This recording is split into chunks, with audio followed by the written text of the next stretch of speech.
guys, it's Thomas, and welcome to another React series. I think we're on React number 13? 15. 15? I'm stuck in the past. Yeah, we're on 15 now. 15 of, I think, 3,000. 3,000. That's how many episodes we're going to have because you guys just keep sending in your stuff, which is amazing. I can't wait to see everything. Just so you know how this works, you send in your photos of your aquariums. I don't get to see them. Brian arranges them for me to have a look at, and then I react to them live on camera with you guys and give you, you know, my praise and feedback and constructive criticism and all that good stuff. Yeah, it's a pretty fun series. We love it, and let's jump into this one. Let's do it. Okay, so our first contribution is from Nolan B. Nolan B says, "This is my 40-gallon community tank. There are 6 long fin skirt tetras, 2 red Mickey Mouse platies, 2 dwarf gouramis, 2 plecos, 1 golden weather loach, 1 neon swordtail, going to get more, 1 red-tailed shark, and 1 baby brown bullhead catfish." And that's all he said. Brown bullhead catfish. That sounds super native. It's a cute little tank so far. I think it's looking good. It looks like you might actually have a few live plants in there. There's obviously a lot of fake stuff, but those... they might be plastic. It's hard for me to tell, but they look like they could be live Amazon swords. I'm not sure. If they are, it's always a nice choice to put some live plants in the tank, especially when you're using inert gravel, something that's going to be hardy and easy to take care of. If they're not live and you do want to try something, give a shot at some Anubias, like Anubias nana or Barterii perhaps, and you could also try Java Fern. It's a great little community. You're going to become overstocked in this tank very, very quickly. The red tail shark is actually a very poor idea. Unfortunately, they can become very aggressive, especially as they grow. They're going to harass the other fish in the tank, and they get way too large for this tank. The weather loach is similar in that it's going to get much too large for this tank. So yeah, that's not really ideal, but that's a matter of whether or not you've been given the correct information at your local store or have done enough research on these different fish. I know a lot of them are readily available. Again, with the brown bullhead catfish, my concern there is as that grows, if it is truly like the brown bullhead we have in North America here, it's going to eat everything in the tank. Everything is going to be that thing's snack.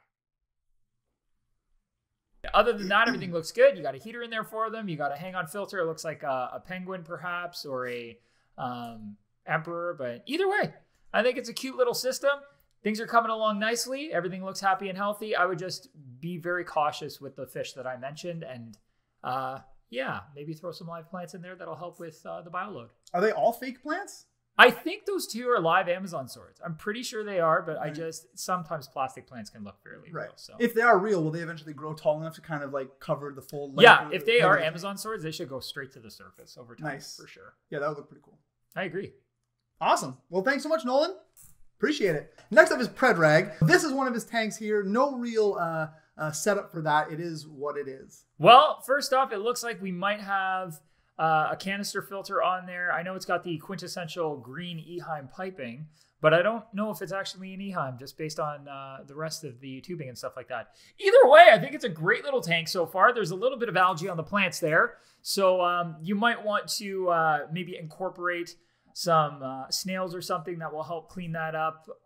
Or you can incorporate fish that will help clean that up, or you can incorporate shrimp. I think with the livestock that I can see in the tank so far, just some live bears, some neons. Both I see black neons in there too, which are one of my favorites. So, sorry, those are probably cardinals at second look there. Yeah, you could probably get some shrimp in there, like a mono shrimp, and that would be just fine. That'll help clean up the plants a bit. The plants, other than that, look like they're shooting off some new leaves, so that's always good. I know Anubias are very slow growing, so getting algae on the leaves with them it can happen just because the leaves take forever to grow. On other plants where you've got a lot of leaves coming up and then shedding and stuff, you don't see algae as much, but I think it looks great. It's a great little system, happy and healthy, probably a little overstocked. Just a little bit based on the amount of fish and the size of the fish in the tank. It looks like maybe a 5-gallon, 10-gallon, somewhere in there. So it's a lot of fish, but with the live plants, it should balance out. You may find that over some time, you're going to want to remove the, I think they're mollies that are all pregnant and looking humongous, and put them in a different system just so that they don't end up flooding that tank with babies and increasing the bioload and cramping things up even more. But beyond that, I think having what looks like a canister filter on that tank is definitely going to help with that bioload. Yeah. Nice little system. Cool. Thanks so much for sending it in. Really appreciate it. Next up, this one is from Sam. This is the before and after. So this is his before shot. Dry start method. We know a little bit about that, don't we? Just a tad. And then his after is there. That's exactly what we're aiming for. That looks awesome. Yeah. Awesome. That looks like dwarf baby tears, and this is one of the reasons I picked dwarf baby tears for the high-tech planet tank. It just makes that really nice, plush, mossy-looking carpet. It's super clean-looking. I love the texture that it brings. It's really nice. And when you have stone in there, like that looks like some dragon stone that's placed in the tank, it just gives it that like grown over time, you know, trapped in the past. Time traveler. Yes. So is that it? Is there an after? No, there was just those two. I think. Oh, I can't wait to see this with fish and all set up and everything. Yeah. Send that to us. We'd love to see that. But off to a fantastic start, honestly. Yeah, it looks good. Cool. Thanks so much, Sam. Appreciate you sending that in. Next up, we have Oscar. The Grouch. Yes, indeed. So that's sort of a wide shot of the tank, and he sent us in a closer one here. Very cool. Let's have a look. What light is that? Is that a McMole fixture? He actually didn't give any real... I'm curious. That looks like it might be McMole or something like that. Who knows? So it looks like the start of what's going to be like a Dutch-style planted aquarium. That's really intriguing. I see you've got like a possibly the Fluval stratum on the bottom there. I mean, it could be ADA. It could be Tropica. I don't really know. They all look very similar when you're dealing with pelletized soils, but it looks good. Man, that's going to look, I think, give it like a few months and, you know, having enough light and CO2 and nutrients, and that tank is going to look stunning. Like, this is obviously relatively new, but I like where you're going with it. I love the plants you've chosen. I love the reds and purples that are in there too. The light you have on there is probably geared for a marine tank, I'm guessing. Because of the color that I can see in the aquarium, it's much more on the blue end than I would normally see for a planted tank, where we usually see more of a white or yellow light. But I think it's still going to be stellar. It should definitely be enough light for photosynthesis. You may find you get more compact and vegetative growth out of your plants, which isn't necessarily a bad thing. But yeah, like it looks like it's going to be really bushy, like really lush. It's going to be nuts. It's going to be really packed. In fact, just based on how closely the plants are planted together at the back and stuff, you probably, like whenever you're planting a tank, especially when you're doing Dutch style and stuff like that, you usually want to give some space for the plants to grow because you know they're going to get a lot larger between the plants. I know this is just a photo and we don't get the same perception of depth that the tank may actually have in person, but it looks like they're planted closely together, which I think you're going to end up moving them apart much sooner than you expect to if you get the kind of growth that you're looking for in this kind of a tank, just to give them enough space between the plants so that they can really shine and they're not growing like literally into each other and through each other and getting all tangled. But this is going to be really, really pretty when it's all done. So please update us when it's ready. Yeah, you can send your pictures back to the email address that we provide. Share it with us on social, like Facebook or something too. We'd love to see it there. Anybody sending an update photo, put update as the very first part of the subject and then your name or the tank name or whatever you sent us the first time, just so we know that it's an update. And then I'll take a look at it. Yeah, cool. Thanks so much, Oscar. Good job. Next up is Marius. So Marius says... amazing work you do. I appreciate every opportunity to get a tip from you. This is my aquarium here. Used to breed angels and guppies for profit. Now I just enjoy them. Thanks, and I hope to see my tank in your video. Awesome. That's a great little system. I love it. Nice piece of driftwood central to the aquarium. You've got a mix of gravel with slightly larger, like river-type stones surrounding the driftwood. It encases it really nicely. You've got some really easy to keep plants in there, which is always great because then you don't really have to try very hard to keep them happy and healthy. They just kind of do. Looks like you might have an ocelot sword. You've definitely got some Java fern. You've got, I think, some Java moss or dwarf hairgrass. It's hard to see what's in the back corner there. You've got a Miramil moss ball. You've got some Anubias, it looks like, potentially. just a cute little system. There's a lot of fish in it, but as long as those plants are helping with that extra nutrients and you don't have any bullying or anything going on in the tank, I think you're probably doing just fine. It's really nice to see. I even love the dresser you have it sitting on and the little floral decor around the handles. My wife would love that. Yeah, that's cool. I like it. It's nice. It's a very, like, this is like one of those tanks that you would see on the box of an aquarium. Yeah. You know, a display model. Just really clean and nicely put together, and, you know, a nice menagerie of really pretty looking fish. Yeah. If those are sparkling gouramis, I can't really tell. I'm not like a gourami fanatic, but if they're going to get a lot bigger, you may find that as they grow, they'll want some more space, because I mean, they get a relatively decent size compared to dwarfs, but they might not be, and I might just be identifying them wrong. So just go ahead and omit that if that's the case. But I like it. Cool. It's serene and it brings me joy. That's what aquariums should do. Yeah. All right. This one is from PunzX. Woo. Let's see here. Now, he did have a little write-up. This is my 17-liter low-tech Planet aquarium, which runs with only light and a heater. I must say that I've been in the hobby for 1 month now, and that thanks to you and Joey, the king of DIY. Haha, Joey's a good guy. In this picture, the aquarium has 1 week since it started. I used sand and gravel for my first aquarium, and after 6 days, I added 15 baby guppies, 6 red shrimp, 3 adults and 3 babies, and 5 really tiny baby snails, Pomacia snails? Sure. I wanted everything new and small, so I got baby plants and livestock. Thank you for infecting me with this bug. You're very welcome. Welcome to the last, like, I don't know, 20 some odd years of my life. Jeez, 27 years of my life. I've been doing this a while. Maybe the next 27 years of your life. You never know. Yeah, good luck. Yeah.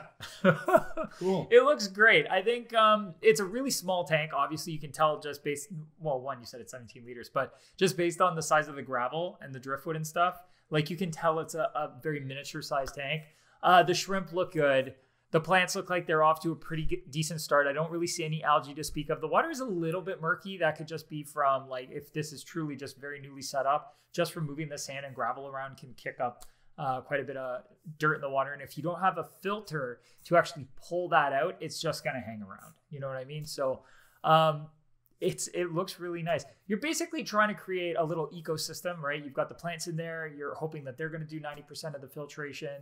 You've got a heater in there. And that's basically it. So you're definitely, and the live plants. So you're definitely gunning for that. You know, this tank is just going to be an ecosystem kind of vibe. I can appreciate that. They're a little bit more difficult to do. You definitely have to stay super light on the livestock and kind of push it just very slowly, you know, with weeks between adding anything. Just to make sure you find that harmony between the amount of nutrients that the plants can uptake, the amount of bacteria that's going to be harbored in the gravel and on the surfaces in the aquarium, and the amount of waste that's being produced by the inhabitants. So that's a delicate balance that can be a little bit difficult to find. I think you're off to a great start in that you have a lot of small plants that are ready to grow in there. You've got a good amount of substrate in there, and you have stocked it just visually very lightly. These are very small organisms that are in the tank so far. The fish have a ton of growing to do.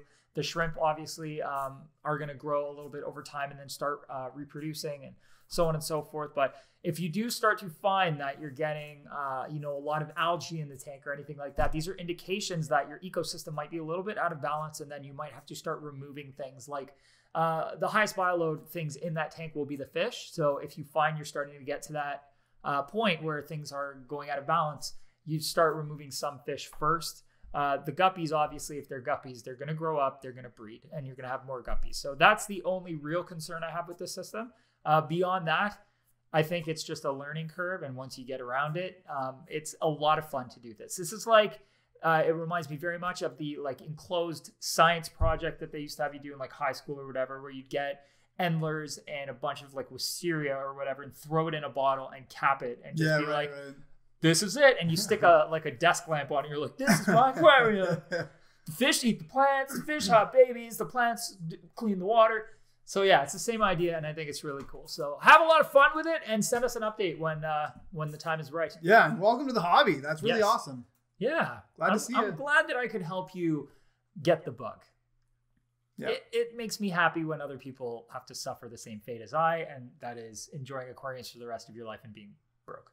He's got the bug, and the next he's going to have the syndrome. Oh, geez. You know, you got the bug. The next step, MTS. Syndrome, MTS. Multiple tank syndrome. Yeah, and so next you're going to be sending us photos of your 3 tanks, and it'll grow from there. Yep. Cool. Well, thank you so much for sending that in. We really appreciate it. Next up, we'll move on to Merlin. Woohoo. Now, Merlin says, this is my 2.5 gallon betta tank. Nice. Yeah. Your beta looks awesome. This is a good sized tank for a beta. I like that it's mostly open swimming space. The water looks very calm. Betas don't like a ton of moving water. I don't know if in the corner there it's a heater or a filter. I don't know if you have a filter on the tank, if that is a heater, but you do want some kind of filtration for the most part. It doesn't have to be anything heavy. Betas, like I said, don't want a lot of flow, but some filtration will help. That might be lava rock. Either way, whatever stone it is, that's obviously going to help a little bit. If you don't have a filter on the tank, it will help a little bit with beneficial bacteria. It's just adding to the amount of surface area in the aquarium. It looks like you're basically trying to do a pelleted soil substrate with dwarf baby tears to create a carpet. Awesome. The only thing I would suggest is that if you don't have injected CO2 with dwarf baby tears, they do like really high light. They are considered an advanced plant by most people, but with high light has to come some CO2 or something else. Otherwise, this is kind of the scenario you end up in, and that is you end up with a tank that has quite a bit of algae growth that's happening, whether it's diatom algae or green algae or whatever. But long story short, you've got more light than the plant can actually use because the plant doesn't have enough CO2. So even if you have a lot of nutrients and a lot of light, if you don't have enough CO2, the plant can't use that nutrients and light fast enough to prevent the algae from taking that nutrients, because algae is not very picky and it can grow in a multitude of different environments and still utilize any nutrient that's in the water. That's even with minimal light, that's even with minimal CO2. They don't care nearly as much as a plant does. But plants typically, if you give them enough light, enough CO2, and enough nutrients, even if those are in higher levels, as long as the plant can use them all because they're in the correct ratio, they will outcompete the algae. So you're probably running into an issue right now with your dwarf baby tears is just not growing fast enough to utilize everything that's in the tank. So that's probably where you're getting the algae from.